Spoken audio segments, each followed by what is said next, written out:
What's up, everybody? This is Brandon Lilly here with the Be Legendary podcast hosted by Sorinex. I'm sitting with the one and the only Jud Logan. He is a four-time Olympic hammer thrower, coach at Ashland University, coach to some of the greatest athletes that our generation has seen in track and field. Tell us a little bit about how you got here, man. Well, I'll tell you what, I took a job 25 years ago, and I promised the coach that I'd do it for 1 year. I was living in North Canton, Ohio, which is about 62 miles away, and I wasn't willing to leave. And so I did it for a year. I commuted, and I knew that I wasn't going to be able to financially sustain that, but they really were in a bind. I wanted to help them out. What I didn't realize is that I never planned on being a coach. Right. Until I was. And I realized, I told my wife, I said, man, I love this so much. I can't imagine I'm going to keep commuting because our kids didn't want to change schools. So for 14 years, I commuted 62 miles here, 62 miles back, but it never was a struggle. It never was a strain because I know people that drive 5 minutes to work and they're the worst 5 minutes of their life. Sure. Because they're going into a job they hate. Right. I tell people all the time that as a coach, I have one of the best jobs on the planet because not only can I not wait to get to work because of what I get to do, but I have a workforce that feels the same way about me. Right. So what other job in America do you in corporate, you can't wait to get to your employees and then your employees feel the same way about you. So here I am 25 years later, the same place, still going strong. Right. So let's talk a little bit about the transition of being a high-level athlete and then transitioning into coaching. How hard was it for you to take an athlete? Because to compete at the Olympic level, you're rarefied air. There's something inside of you beyond the genetics, beyond the work ethic. There's something inside of you that drove you to that point. I mean, I'm sure you've seen guys that you competed against and threw against at that level that you're like, how the hell am I beating these guys? But you did. How do you look at a kid that has it, whatever that factor is, but doesn't know it? How do you bring that out of a kid? And I mean, you've done it how many times now? How many All-Americans have you coached? In the throws alone, as of year 24 complete, 265 All-Americans, 49 national champions. And those numbers are unparalleled by any coach in any division. And that's at Ashland University in Ashland, Ohio. 2,500 students, private Division II school. That part of it came easy for me because I was that guy. Sure. Everyone just assumes that, okay, your dad played for the Green Bay Packers. Your brother was the starting tailback. He was a Heisman Trophy candidate at Ohio State. You had the genetic makeup to be great. Whether that is true or not, I didn't have athletic success until my fourth year of college. And only in the last 6 months when a guy by the name of Al Schotterman, who was a 1972 Olympian, came to Kent State and took over the program and became my light giver. Somebody that saw more in me than I saw in myself. Someone that was able to illuminate a light around the darkness that I didn't know existed. When he asked me, when I graduated after 5 years, my last year was a part-time assistant coach. He asked me to keep training. At that time, I was ranked number 22 in the United States. And I had a great job. I had a job with ESPN, a cable network that wasn't even in the state of Ohio yet, but I'd read about them in the trade magazines because there was no internet. There was no cell phones. I sent a Betamax tape to ESPN of me doing sports broadcasting, and they said, yeah, we want to hire you. And it was for $18,000 a year, and my wife and I were going to move to Bristol, Connecticut, and I went to say goodbye to my coach, and I hugged him, and he looked at me and he said, you know, the Olympic Games are coming up in 2 years. And I said, yeah, in Los Angeles. How cool is that? Right. He goes, how would you like to go? And I looked right at him and I said, you have tickets already? And he put his hand on my shoulder and he says, you give me the next 2 years of your life and I'll put you in the Olympic Games. Well, I went home and talked to my wife and she's like, can we stay here in Ohio? Yes, do that. Right. She didn't want to leave family, but we were married, young. I was going to be the breadwinner. We were both happy to stay, and I started that training journey. And a year later, I moved all the way up to number 7 in the United States. Right. And still another year to go, and then broke the American record at the Jesse Owens Classic in May of 1984 and went on to make the Olympic team.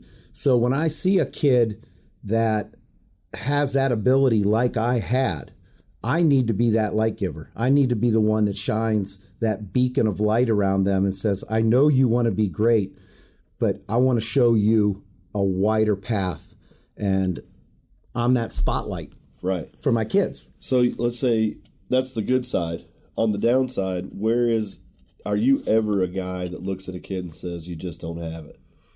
Well, or would you classify that more as just not being hurtful, but just realistic?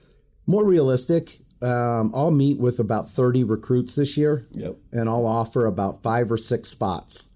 And I'm not going to get all those kids, but I'm going to get 3 of them. I'm going to get 4 of them. Right. 2 years ago, I signed 7. A couple of them were some of the top throwers in the United States, not just Ohio. Right. And then last year, I signed 1. Okay. So, and I met with 30 kids, and a lot of them wanted to come here, but they weren't at the level that I needed to be successful in my program. But every year I take a project. Sure. Every year I look for that one kid whose passion outweighs his ability, because that was me. Yep. And, so I'll give that kid that chance. That kid I was coaching in the Hammer the other day, Wesley. Yeah. When I was talking to him about kissing a girl, right on it every time. That's my project. Yeah. That's the next kid I want to give an opportunity to have success, even though he didn't meet our standards out of high school. So when you're talking to a kid like this that can possibly overachieve what he even believes, what is the reward for you as a coach beyond the numbers, beyond adding another plaque out there on the wall? What do you get as a human in that effect of human connection? What's the bonus, I should say, to you? Well, at one time in my life, I thought my legacy was going to be that I was going to be the first person in the United States to ever make 5 Olympic teams. No one's ever done it, not in track and field. I made 4. I went for a 5th. I got injured at the Olympic trials. First time I'd ever been injured throwing the hammer. And that didn't become a reality. And I said, well, I join a group of about 20 of us that have made 4 Olympic teams. That'll be my legacy. And then I started coaching, and I started getting All-Americans and national champions. And I said, you know what? This might be my legacy. But in the last 3 or 4 years, what I've realized that my legacy is my kids. My legacy is the kind of coaching tree that I've developed, the kind of people that come out of this program. And my wife says, you're good at 3 things. You're good at coaching track and field. You're a good husband and father. And you write a hell of a letter of recommendation for your kids. And so, a lot of people can be good at a lot of things. I'm not. But there's 3 things I am really good at. I get my kids jobs. I write my kids' letter of recommendations. I've walked 2 of my kids down the aisle. I've married some of my kids as an officiant. Yeah. And my kids stay in touch with me. I've got 13 of my former athletes now coaching Division I, Division II, Division III. And so at this moment, that is a more important legacy than that number of All-Americans on the wall or the fact that I was a 4-time Olympian. That's not how I want to be remembered. I want to be remembered as that father figure that helped shape these kids' lives that went out to be productive humans. Well, in coming up here, when it was announced that I was coming, I think a good number of your current athletes reached out and said, hey, can't wait to have you. I don't know if you told them to do that or if they just did it on their own. But the excitement around that, and then on the way up here, found out Mark Valenti, who worked with you as well. He came down to podcast with me. I got a couple of messages from guys that had thrown before, and I've never had that anywhere else I've gone. Yeah. And in the, on the way up, I was like, well, maybe somebody on the staff said, hey, do a welcome message or something like that. But then when I got here, I saw a great amount of respect, but I also saw a casual, playful nature that the kids have with you. How did you come about your system? How did you develop an idea that this is bigger than a team? It's actually a family? Because I was very sincere in the fact that I've been to many, many colleges. I've been to many gyms around the world. and I never felt a connection and electricity in a weight room like I felt yesterday. Is it because you're actually in the mix and you're still a part of it? Or is it because something resonated with you that these kids need somebody to guide them? It's all of that, but it started with my father. I came from a family of 5. When you grow up and your father plays professional football, there's a level of respect that you get when you walk into every room. So I wanted that respect. And what my father taught me is that it has nothing to do with playing professional football. It's the person that you become. And so that's the type of father he was. He only had one rule: whatever you start, you finish. You start baseball, I don't care how bad you are. I don't care if you don't like your coach. You will finish the year, and then let's find something else. If that's a hobby, if that's a member of the band, you want to do a musical instrument, find something you're passionate about and love it. And then I will help you in any way I can, but I will never push you in an area where I want you or believe you should go. So my father gave us all of these avenues. And then to go to college and go through 3 coaches in 4 years and then finally find somebody that brought that playful nature to practice, that we could have that banter back and forth, that you felt like you could talk to them like they were your brother, your sister, your son, your daughter. That was from Coach Al Schotterman.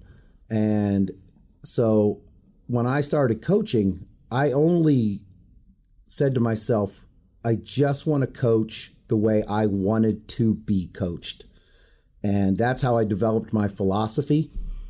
The energy and passion that the biggest knock on me when I was throwing the hammer is that I was too strong. Okay. Jud Logan spent too much time in the weight room. If he ever would have spent more time throwing the hammer, more time on technique, more time on this, more time on that. If I didn't have that intensity and that inspiration to be in the weight room, I would have never thrown the hammer. Right. I love the hammer, but I love what the weight room gave me as that outlet. So the weight room was my outlet, and then the hammer throw was the manifesto. Yeah. And so when there's beauty in both, why squelch one? There's so many coaches in the United States that don't allow their kids to get strong because they read an article that if you get too strong, you're going to tug on the hammer, you're going to pull on the hammer. Like in powerlifting, whether you have good technique or bad technique, you either make the weight or you don't. Right. In hammer throw, shot put, discus, javelin, at the end of the day, whoever's standing closer to their implement loses. Whoever throws the farthest wins the day, no matter what they look like. Right. And so when I was throwing 220 feet, everybody said, god-awful technique. Then I broke the American record and they laughed. God-awful technique. Then I became the first American hammer thrower in history to throw 80 meters, 262 feet. Everyone said, I don't understand. His technique is not great, but the ball just kept going farther. I worked so hard on technique, more than people would ever realize. My body would only do what my body would allow me to do. I just did it at a better level than anybody in the United States ever did it for a period of time. Yeah, it's very easy for people to sit and look outside. You know, you always hear these comparisons of arch back deadlift or a flat back deadlift, and people arguing about this and that and the other. And as we were talking about on the way over, you can overcomplicate the movement. You can overcomplicate the thought process. For me, what I'm most interested in watching you is, would you rather have a guy that was technically proficient and work with him, or just take a guy who was raw aggression that really wanted it? You know what I mean? Yeah. Which would you, if you're looking at two guys? The answer is going to surprise you. I'd rather take the most technically proficient person because I think getting someone strong is the easiest thing in the world. Right. If the kid is motivated and the buy-in to the program is strong, I think getting an athlete to go from never doing power cleans to power cleaning 160 kilos by the time they're graduating and squatting over 500 pounds and deadlifting close to 600 pounds, that's way easier than teaching somebody how to throw with proficient technique. Right.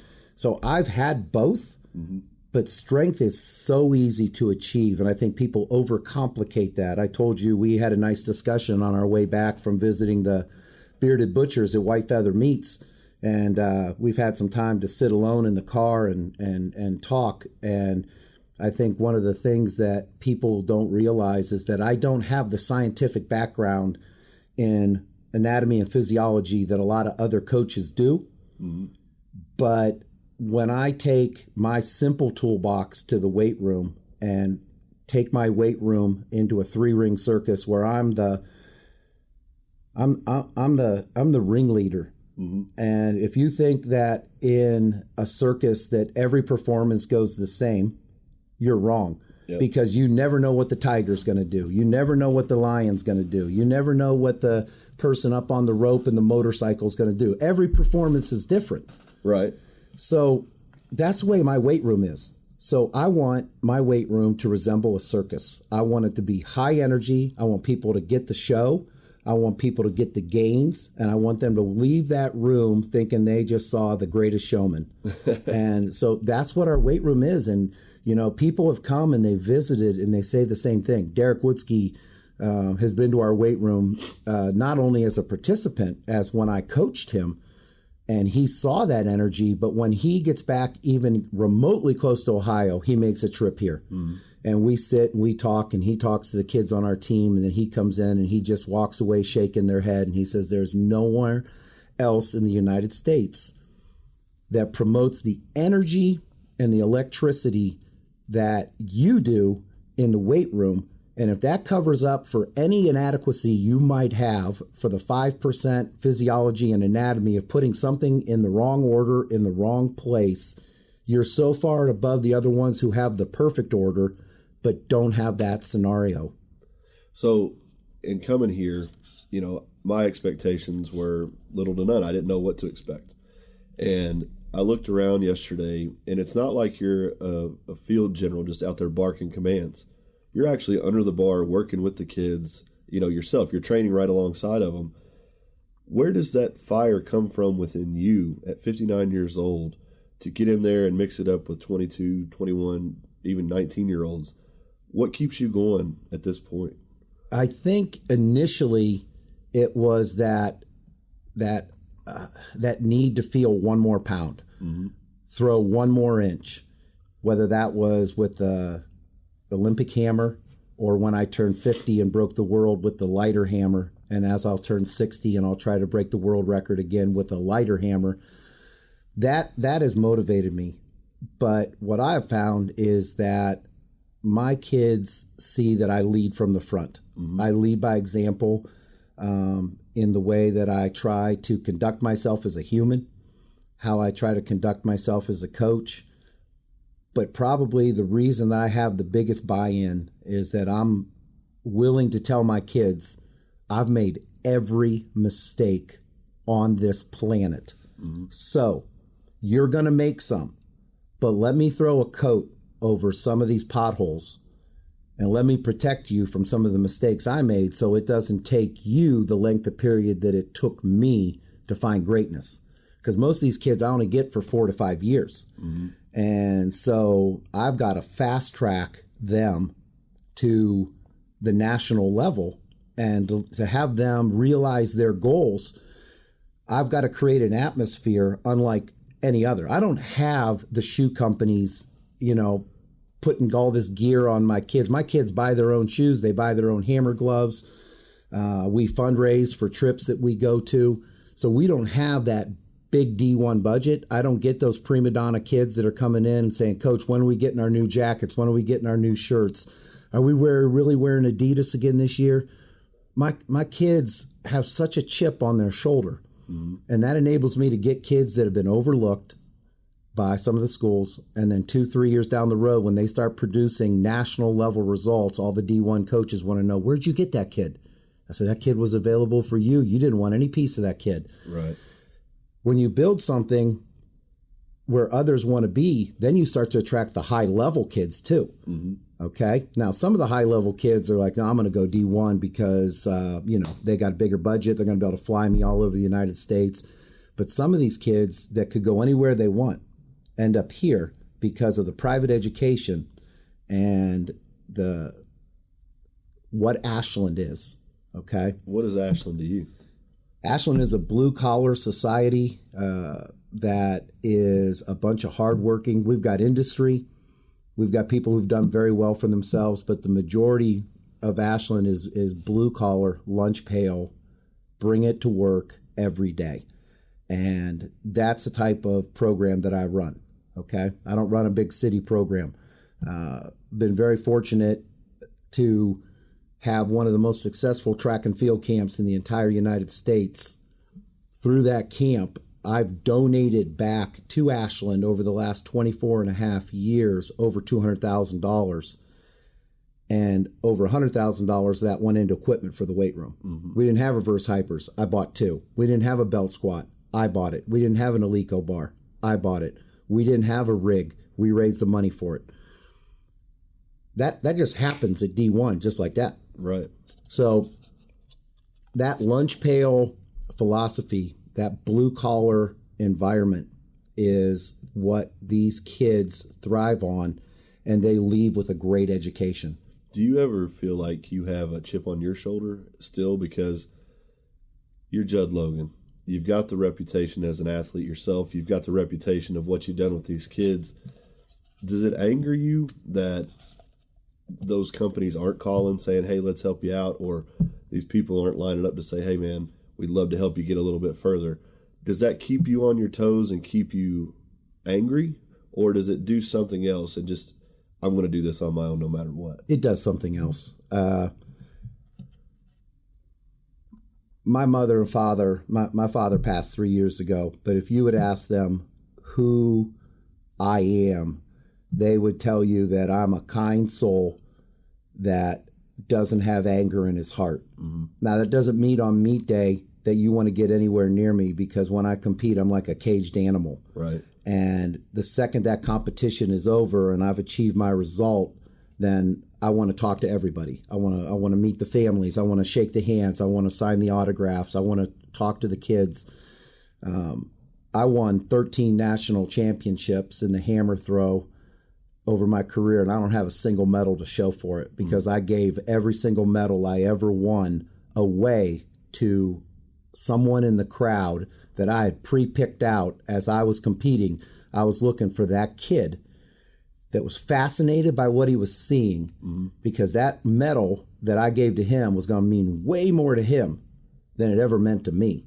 Because all that stuff I have that I did keep, it's all in a box. I don't display it in my house. It's a memory. Right. But I shared all of those memories. So I don't have anger. I only have drive to be the best. And that was as a thrower. And sometimes that chip was on my shoulder. But I don't have any animosity towards what others get. The establishment. Because that's been offered to me. Okay. I've had 3 major D1 programs offer to triple and quadruple my salary if I would come be their throws coach. Okay. But that would mean me going to join the machine and become an employee. For the last 14 years, I've been the head coach. I dictate my staff. I dictate our schedule. I dictate our philosophy.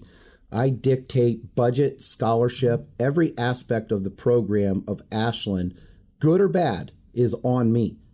And I don't want to give up that control. And there's no amount of money that's going to take me to go work for somebody else in an environment that I'm not comfortable in.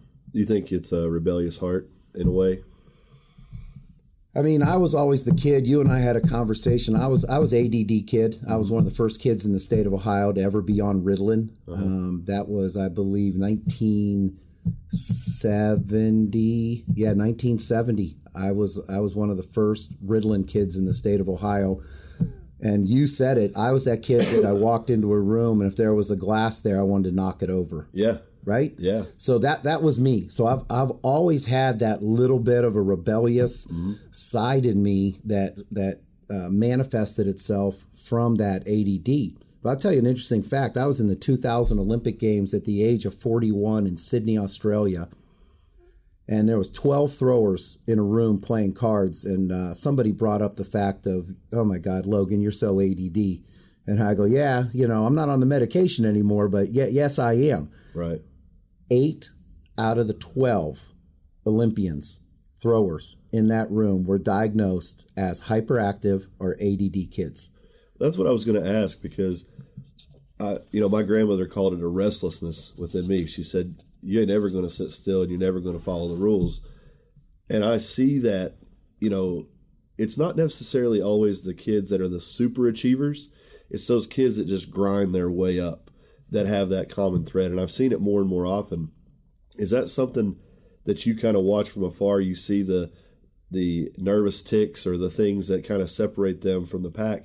Because a lot of times, I don't know if you would consider yourself kind of a loner, but I was definitely a loner throughout my life. And other guys that I've talked to in different sports that I would classify as blue-collar guys, yeah, a lot of them are loners. And it's because they can't necessarily fit in. Yeah. Did you fit in? I mean, I did. Did you? Yeah. You were a cool kid, huh? Well, I don't know if I was a cool kid. I was privy to a conversation once that my mother didn't know I was listening. And they said, boy, you got a handful with that one. And she said, yeah, but you know what? He's always going to have friends in his life because he is the most outgoing person. He could walk into a ship, and by the end of that 7-day cruise, he's going to know the names of 70% of that people, and he's going to be sitting and talking and telling stories. I'm the guy that walks into the coffee shop, and my wife just wants to have a coffee, and I'm surveying the room. And I will strike up a conversation with someone in that coffee shop just out of this innate sensation that I either need to share or somebody in that coffee shop has something to share with me. And too many people just never make that step. And it'll be something simple as, hey, I see you're wearing a Hamilton. Did you see the play? Yeah. Oh, I did. And I go, I love the music of Lin-Manuel Miranda. And they're looking at me, 6'4", 270 pounds. I go, I love Broadway. Yeah. I've been to see Phantom. I've been to see Hamilton, Miss Saigon, on and on and on. And it just drops all these barriers about who I am. Mm-hmm. People see you as this highly tattooed big guy as unapproachable. Right. That's the farthest thing in the world from who you are. Yeah. And so maybe you were a loner, yeah, but when you finally let people in, they see who your spirit is. They see who you are as a person. I just put it out on a daily basis, and I'll never be a loner. The thing for me, I think it was the fact that I hadn't gotten to a point where I actually liked myself. So I was afraid that other people wouldn't like me as well. But when I got more comfortable with myself, kind of found my own voice, found my own way, and that was after my injury. That's only been just a few years in my life. I feel like things like this podcast are an extension of the life I live every day. Places I go, I try to talk. It's very funny that you say that. I try to talk to every single person that I can, because just like last night, I don't want to go too much into that, but after the talk that I gave, the connection element that I got with those people and the stories that were shared and the things that were said were just so deeply impactful. I was going to tell you after this, but I'll tell you on record, I came up here again expecting to give. Man, I've gotten so much more than I ever thought I was going to be able to get, and I don't think I've given half of what I've gotten from this trip. But isn't that what life is about? I remember when I got asked to speak at Summer Strong for the first time, and I put together my this book that I'm trying to finish called Vetting Excellence, and I gave my Vetting Excellence speech down at Summer Strong, and I'm like, I'm going to knock their socks off because I've already done this in Boston in a room full of 600 people to a standing ovation. I know my talk's going to be good. I left my first Summer Strong with so much more than I gave from listening to the other speakers and the side conversations that happen at a place at Summer Strong where you're sitting with a Dan John or an Ingram Markham or a Brandon Lilly or a Jeff Nichols, Ollie, all the way down, Jen Wiederstrom, Gunnar Peterson. These are people that are icons in the industry. Yeah, I heard them speak, but then I was in a private room with them, and that's the conversation. Right. Right? I've always said that about Summer Strong. Right. You get the benefit of having a structured speaking setting, but then you get 3 days of those side conversations over a beer or over good food or just locked away in Bert's office. That's that's the kind of conversation that I leave there saying, man, that's so much more than the price of admission. Right.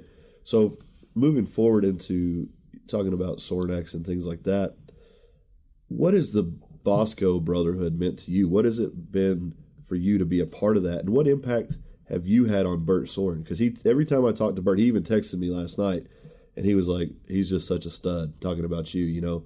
How does your history go back with Sorinex and Bert? Well, Bert was a hammer thrower at South Carolina, and the first thing I ever heard about Bert is that he got suspended for a meet for refusing to remove his war paint from Braveheart that him and Rhino Harrison wore to a meet, and the coach said, go home and take that off or you're not throwing today. And they refused to do it, and they got suspended. And I'm like, that's a cool dude, man. I mean, he just felt the moment. He felt passionate about what he was doing. And then I was the director of track and field development for the hammer throw in the United States. And so at these seminars, I got the chance to meet Bert. And he was a guy that I would say on the genetic scale of hammer throwers, if I was an 8.5, he was a 6. Mm-hmm. Okay. On the passion scale, if I was an 8.5, he was a 9. Okay. Okay. So I like that about him. Right. I like that about him. Move forward to the 2004 Olympic team, Olympic trials. I'm trying to make my 5th Olympic team at 45 years old. Bert's there. He's probably not going to make the team, but he's in the Olympic trials. This is his Valhalla. He's wanted to compete at the Olympic trials.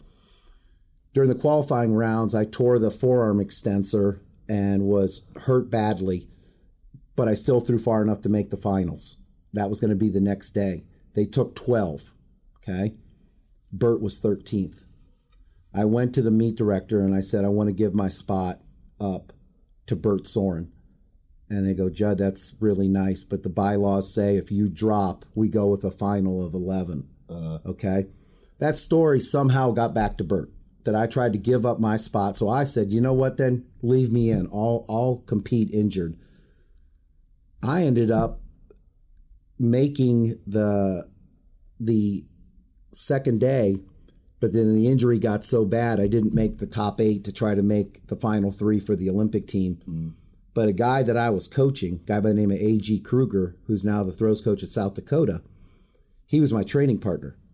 Okay, so imagine that you're an 800-pound squatter, and the guy that you're training, your protege, is 720, and on the day, you can't even do 700, and he does 770 and takes your place on the team. That's what AG did. Yeah. He went from coming in ranked 6th, my injury, my athlete that I coach had the greatest day of his life, PR'd at the Olympic trials and made the Olympic team.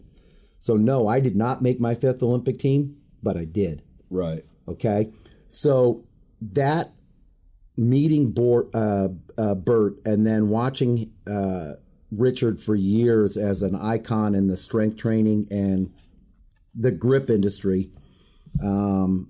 And I'd met him a couple times because he'd come meet and I'd shake hands. And I said, I just shook hands with a guy whose hands went to my wrist.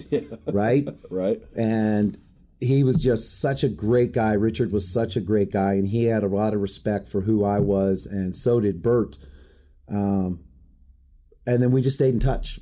And when he started developing his company, he invited me to Summer Strong every year for 5 years in a row. And it wasn't, I think, till I don't know, how many has there been? There's 11 now. 11? So we're going okay, I think I missed the first 5 due to track meets. And then all of a sudden, year 6, I messaged him. I'm like, I don't know if you still want me, but my schedule's free. Yeah. And then he goes, here's your ticket, here's your room, you're speaking, nobody gets paid. And I'm like, great. Yeah. Works for me. And then to go down and become a part of that brotherhood to the point where as head coach, I said, you know what, throwers? We're going to take a spring trip every year to the University of South Carolina, and we're going to go visit Sorinex. This last year, we came with 70 kids, right? Yeah. Went into Sorinex headquarters. Bert took everybody on our team through a tour of the facility and the plant. My kids got a workout. As we're getting ready to leave, he drug out 3 huge boxes and gave every single kid on my team a shirt. I mean, that's who Bert is, right? Right. I mean, you can't give away everything in life, But here he was with 70 mustache shirts, and he made sure that every kid on the Ashland track and field program had one.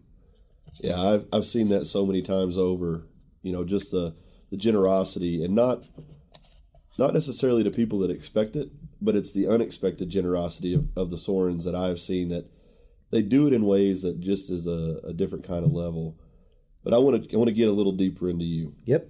I want to ask you some questions about the rise, the come down, and in between. First of all, a very, very important question. What is the hammer, the implement? What has that meant to your life? It gave me initially the platform that my father had. Okay. When I made that first Olympic team at 24 years old, when I came home, there were signs all over the community. Okay. An Olympian. Says right here on my keychain. Let me grab my glasses here. 59 years old. Says right here on my keychain, once an Olympian, always an Olympian, never former, never past. Okay? So that's what that meant to me. When I walked out to that opening ceremonies with 100,000 people stomping USA, millions more watching on TV, Jesse Owens' granddaughter bringing in the Olympic torch, handing it to Rayford Johnson, one of the greatest decathlete and Olympic athletes in history, who lit the cauldron.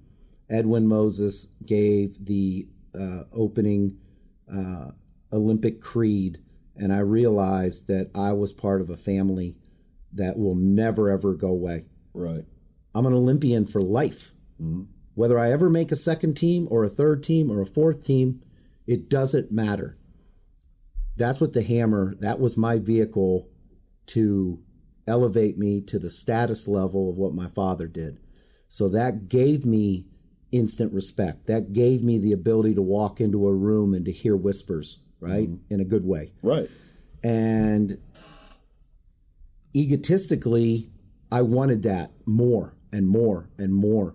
But what I've realized is I can walk into a room where no one knows I'm Olympian. No one knows I'm a track coach. No one knows how many All-Americans I have. And I could strike up a conversation. 30 minutes later, I leave a better person from what we shared with that person. That person never knew who I was.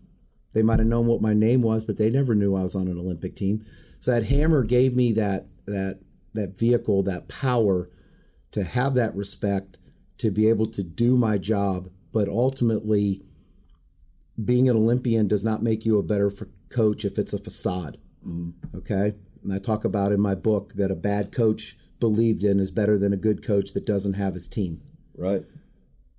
But a good coach that's believed in becomes a great coach. Okay? Yep. Not because there's great coaches, but because their kids made them great. So in the track and field industry, or the coaching segment anyway, are you loathed? Are you respected? Are you envied? I think I'm all three of those. Are you things. Understood? Are you misunderstood? I think I'm pretty understood. There's parents that have watched me coach on meet day and see this volatile personality that is not afraid to walk up and slap one of my kids on the back and grab them by their face and pull them into mine and look them in the eye and say, "We got this. Right. You trained too hard not to get this." And then my kid goes and he wins the meet on his last throw. Well, that parent from that other team whose kid just got beat says, "Boy, I'm glad you're not with that guy. Did you see him? He slapped him on the back and he grabbed that kid and pulled his face in. If he did that to you, I don't know what I'd do. I'd probably go after that coach." Mm-hmm. Right? So misunderstood, maybe. Yeah. But by the former athletes that competed against my kids that no longer do, my inbox gets blown up by, "Man, I always wish I was with you guys. Man, I wish I could have been in that environment to see how much better I could have been with someone that was willing to push the boundaries and drive them to the ultimate success level." So loathed, anytime you're good at something, you're going to be loathed. Right. Right? If you're good at something, but yet you're not a dick, Yep. you're going to be respected.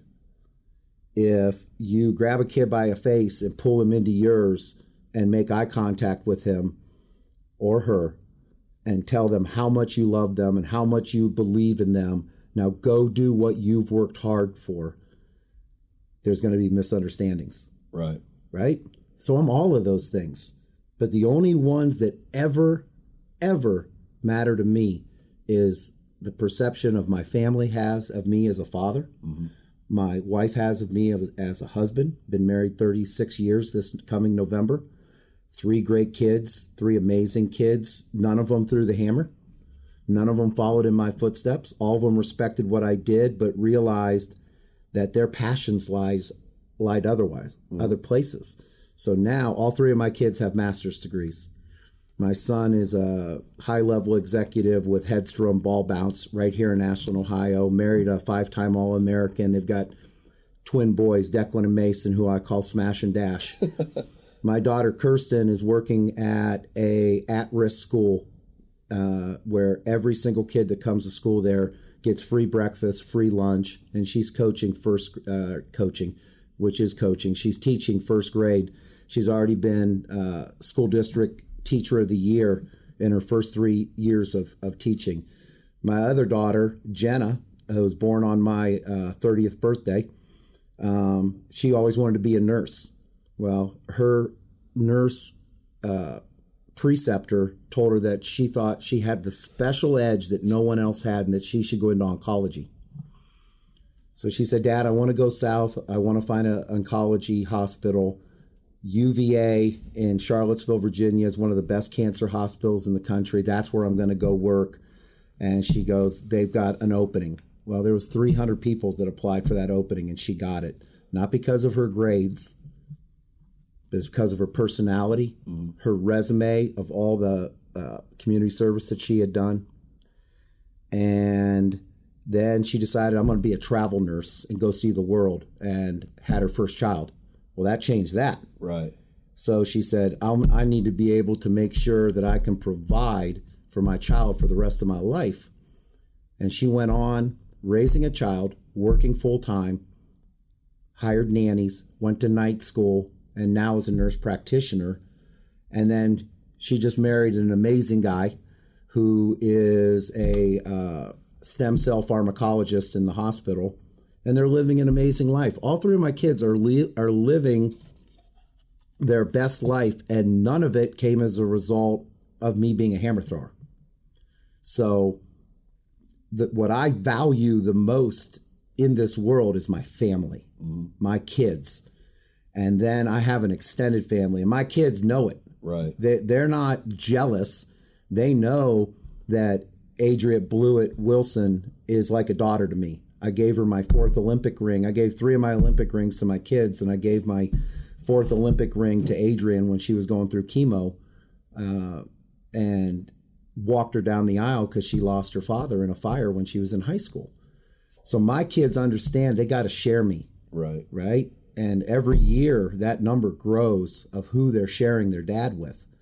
So that's why their mom's their favorite.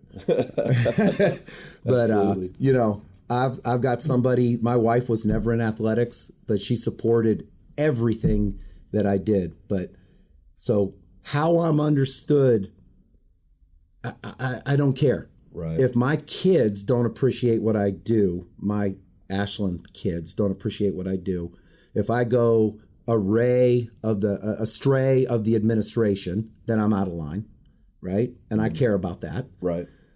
But my number one responsibility is to my family, and this job gives me a vehicle to have an extended family because it's something I'm good at. Were there any times that, and I've talked about this a little bit, but for myself, I really got selfish. I got really, really selfish about powerlifting. And I think it was because I had never really excelled at anything else. I told you, if you look at my life from birth to 25, I did everything right. And at 25, I started making the mistakes I should have made at 18. How did you, at that high level of Olympics, I mean, I'm assuming you were on a circuit of some sort. I was. How did you avoid the deconstruction of self? Yeah. And did you see it? Did you see it in others? I thought about it. Yeah. I grew up in North Canton, Ohio. My wife's family was there. Her mother and father, her brothers and sisters, my mother and father, my brothers and sisters. And every time I went to Europe for 2 weeks, my wife was invited to every family dinner, help with the kids. And there was this whole sense of family and community that lifted her up.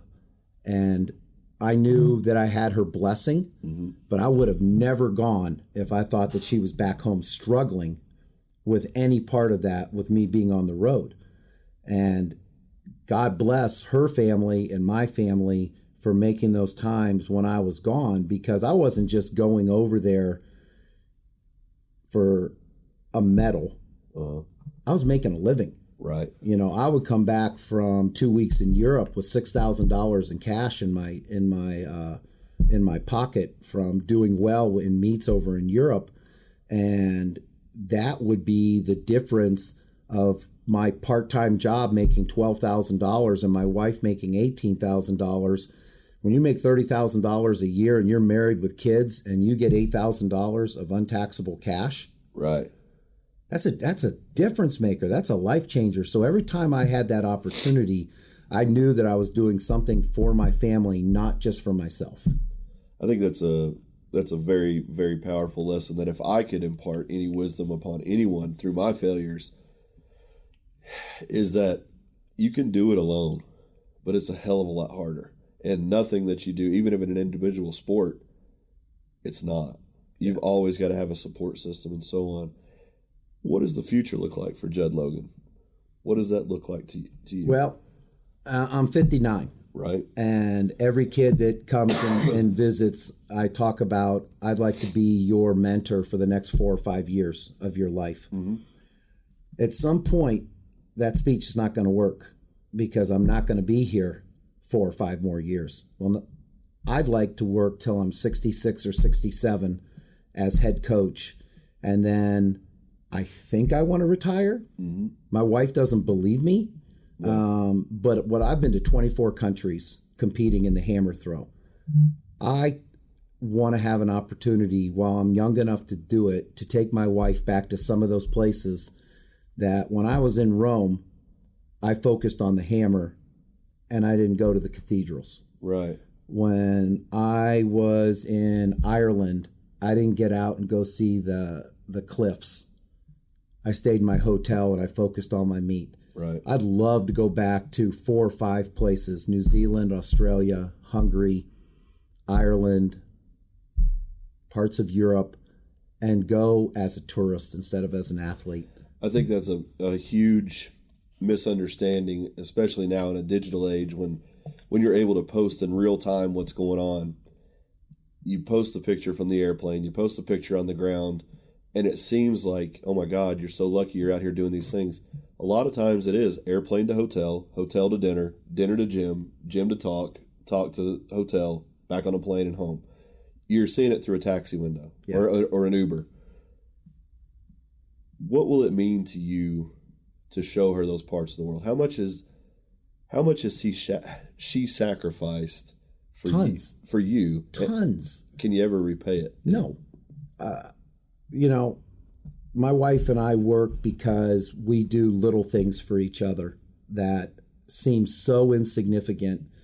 You know, whether it's me waking up in the morning on that rare occasion earlier than her and unloading the dishwasher and putting the laundry away, and to see the smile on her face, right? Or she'll bring me my favorite treat from the grocery store, or she'll text me having a huge bad day at work, and then I come home, tell my kids I'm not going to be able to be in the weight room today, and I go home and I make her favorite dinner. Right. So that's why we work. Have you always been that way, or has it just been a process of learning? It's been a process of learning, but I'm definitely on the repayment plan. That long-term student I'm loan on, plan. oh yeah. And with interest, it's probably something I'll never own. Exactly. I'm never going to pay that off. Right. I'm blessed. But, we've been able to do some things. I took my entire family on a cruise, all the kids, and we went on a cruise. And my wife never had in her life what I had, and it was that pinnacle of success until she had grandkids. And then she looked at me and she goes, now I know how you feel. Not that I didn't love my own kids. Right. But that was my job. Right. Right? Yeah.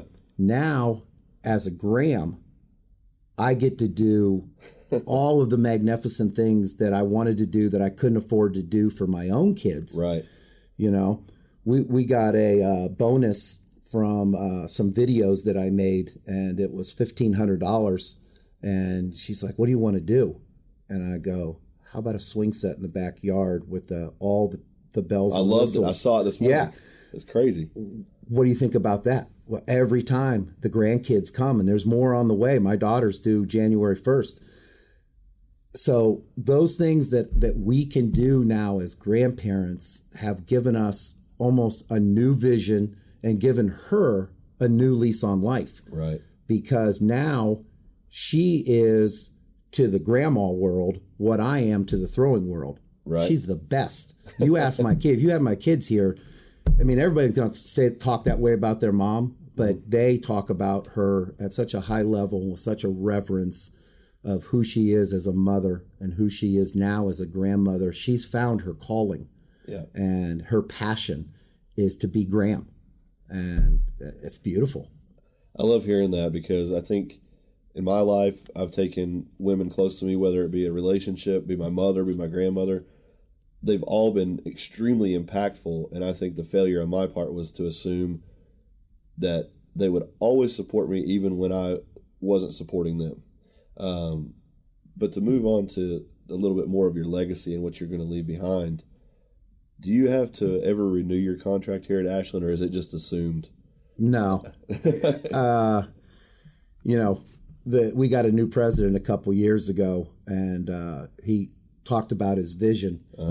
And I raised my hand and I said, if that vision's correct, I'll sign a 5-year contract today. And he goes, I'll hold you to that. Yeah. And I have a 1-year renewable contract, and I've never worried. Not only do we have a great track and field team, last year our men's team was the NCAA Academic Team of the Year.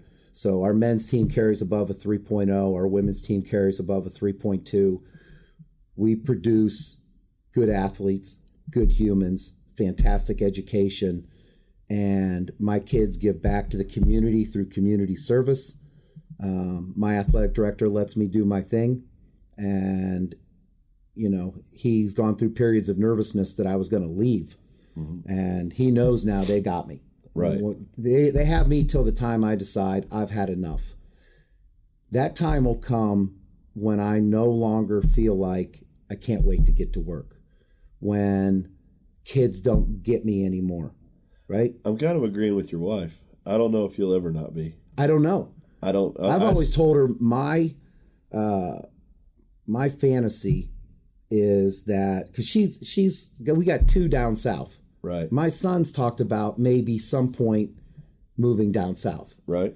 So if we got 3 kids down south and all our grandkids are down south, where do you think my wife's going to want to be? Absolutely. Right? Yep. So if we ever retired and went down south, my fantasy is to walk in to a Division III or an NAIA school, and hopefully their head coach doesn't know who I am. And I said, do you have any need for someone to come over and work with your kids for free 2 days a week? I don't want to go to the meets. I don't want to be gone every weekend like I have for the last 40 years. Right. But can I come over and I know a little bit about the hammer, and let me help. Yep. Yeah, then it's not retirement. But to do this as a job, if I can't keep this program at the level that I've had it in the last 14 years, then it'll be time for somebody else. And I think I'm going to be, look, God bless Joe Paterno. Yeah. The guy died 6 months after he quit. Yeah.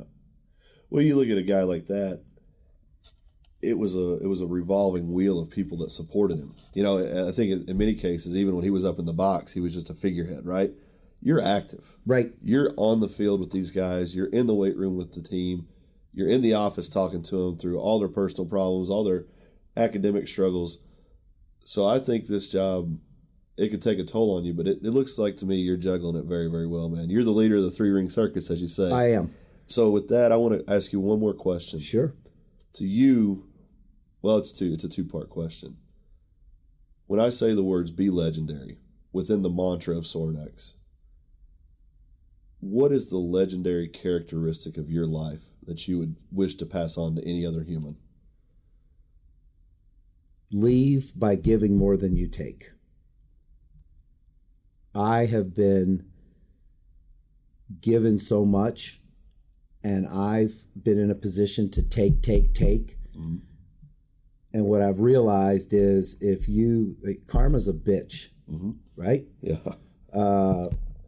You need to give more than you take. And so if my be legendary advice to someone is figure out a way to give the people in your life 2 minutes into 1 minute. Yeah.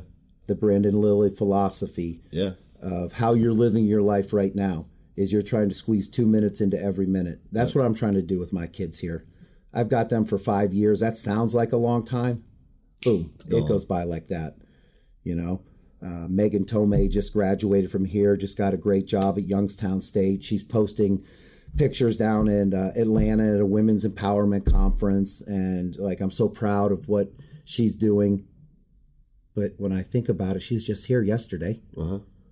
She was here 6 years, and now she's gone. Right. And now I've got a new group of Megans and a new group of athletes that need that love, that need that passion, that need that direction. And I've got to keep giving more than I take from those kids because they make me look good on game day. Uh-huh. But I need to give them the tools that when they leave here, that they're going to be a success in any direction they decide to go. Coaching, business, education, sports sciences. You know, I've got coaches now that have gone out and they're knowledge bombing. Yeah. And I'll call them and I said, I didn't get a chance to go to that seminar. How was it? Give me the 5 most important things that so-and-so just said. And that's important to me. My legend and my ability to be legendary would say, give more than you take. Perfect answer. Really a perfect way to end. But this is something that I always personally, selfishly like to know because I've been in the midst of it. If you got a kid out there that believes in himself, believes in his ability, but life's kind of kicking him in the ass, what do you say to that kid? Or that it doesn't have to be a kid. Yeah. We get that way as adults too. What do you say to that person? I try to share my life stories and my struggles. I mean, my kids, they see the Olympic rings, but they don't know some of the stuff that I went through. Yeah. The doors that got slammed in my face by shoe companies when I had a down year. And my wife puts it best. She goes, Jud, I love how hard you push your kids. I love the fact that you still have murder mystery parties at our house where the kids get to dress up, that you took them to a trampoline park, that you take them whitewater rafting. That's 3 or 4 times a year. The rest of the time you're pushing. Just remember this. Everybody's going through something. Man, that changed my outlook in keeping an eye on some of the things like body language. Uh-huh. You know, when a kid does everything you ask him in the weight room and everybody else is kicking the ball around and one kid's sitting over there with his head between his legs, it's not because he's tired. Right. Something's going on in his life. And that's the time that most coaches will just say, he'll be all right. Yeah. That's the time where I'm like, hey, come on, office. And we'll sit what's going to be 5 minutes, and an hour and a half later, we've both missed dinner. Right. I'm willing to share. I'm willing to outpour. I'm willing to tell them about my life instances. And when I can't match what their problem is with something that I've gone through, I'm really good at delegating and lining them up with someone who can. And that's the Bosco Brotherhood. Yeah. Being able to reach out to all of those people. You know, my kids have inboxed Ingrid Markham about things that they saw on a mobility video, or Dana Santis. And all they have to do is say in the first line, hey, I want to coach Logan's kids. Yeah. Within 24 hours, they're going to have a page answer about what my kids want to know. So if I can't help them, I'm going to put them in touch with someone who can. And just like you're doing for me, you're going to help mentor and foster those areas that are not strengths for me, so that my kids can get that well-rounded foundational experience that I promised them when I recruited them. That's as good as it gets, Coach. Thank you so much for everything. It's really been an eye-opening couple of days for me, and I'm just glad to get to know you on a more personal level, and I think this is the beginning of a very great friendship. So I do too, and you know you've always got a home here. The kids are already asking when you're coming back, and you know the electricity in our weight room is usually on 9.9, and you took it like the boxes that Bert got you guys at Summer Strong. You took it to 11. That's right. yesterday for us. So thank you so much for what you brought to my program, and I look forward to doing it again. All right. We got to do this again. All right. Thanks a lot.